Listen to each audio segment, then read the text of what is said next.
જામનગરના જમજોધપુરમાં વિનામૂલ્યે કેમ્પ આયોજન કરવામાં આવ્યું, જેનો મોટી સંખ્યામાં લોકોએ લાભ લીધો।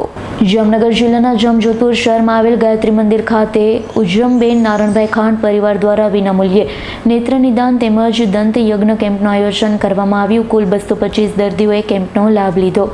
કેમ્પસમાં પૂર્વ મંત્રી, જામજોધપુર નગરપાલિકા પૂર્વ પ્રમુખ સહિતના લોકો ઉપસ્થિત રહ્યા। કેમ્પને સફળ બનાવવા ગાયત્રી પરિવારના ભાઈઓ બહેનોએ જહેમત ઉઠાવી।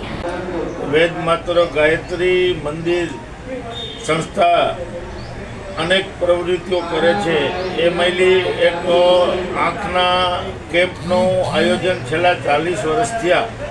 આજે સેવાકીય પ્રવૃત્તિ દર મહિનાની ગુરુવારે એટલે વર્ષના 12 એવા કેમ્પ કરે છે।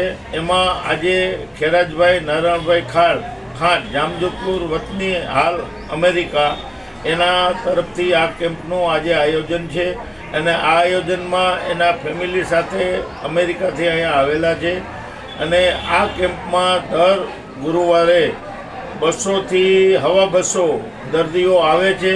એમાંથી આંખના ઓપરેશનો તે 35થી 40 દર કેમ્પમાં ઓપરેશનો થાય છે અને એ પ્રવૃત્તિમાં દર્દીઓ સારો એવો લાભ લે છે તથા તમામ દર્દીઓ જ્યારે એને ત્યાં ઓપરેશન કરવા જવું હોય તો એને ફ્રી ઓફ અહીંયા પ્રસાદી લઈ અને ત્યાં મોકલે છે અને પાછા એના ઘરે પહોંચાડે છે। હર્ષલ ખંદેડિયાનો રિપોર્ટ, S9 ન્યૂઝ, જામનગર।